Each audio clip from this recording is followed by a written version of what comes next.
Pour le groupe démocrate, Madame Gatel. Merci beaucoup, Monsieur le Président. Merci, Monsieur le rapporteur, pour la clarté de votre rapport concernant la mission et pour le choix également des 4 thématiques que vous avez mis en exergue. Alors, la politique migratoire de notre pays s'inscrit dans un monde marqué particulièrement par les crises et elle se caractérise, et on vient d'en avoir un extrait, par des postures souvent éloignées des situations personnelles des premiers concernés.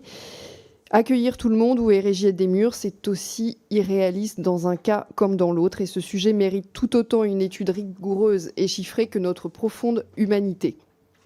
Alors, face aux différentes tendances que vous documentez, ce budget poursuit les orientations de 2023 et reflète cette vision équilibrée en insistant sur l'amélioration des capacités du dispositif national d'asile, sur le déploiement du programme d'accompagnement individualisé des réfugiés, mais aussi sur la poursuite de la lutte contre l'immigration illégale, notamment avec l'augmentation du nombre de places ancrage, je rappelle un doublement depuis 2017.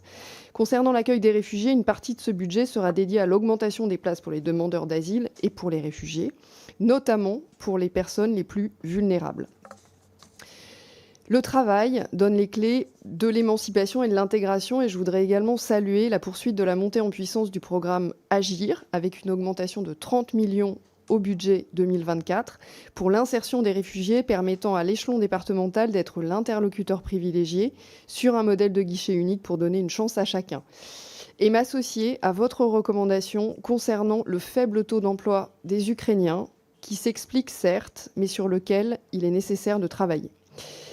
Enfin, comme la question migratoire ne peut avoir de réponse qui ne soit européenne, je vous remercie particulièrement d'avoir dédié une partie de votre rapport à la question du pacte sur la migration et l'asile pour saluer les très nombreuses avancées qui ont eu lieu ces derniers mois depuis la présidence française et que les bouleversements actuels rendent encore plus impérieux.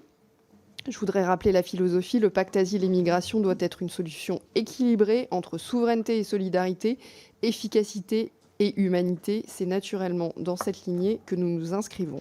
Et comme vous le rappelez, Monsieur le rapporteur, le prochain défi sera celui de la mise en œuvre de ce pacte. Et la France devra absolument rester mobilisée.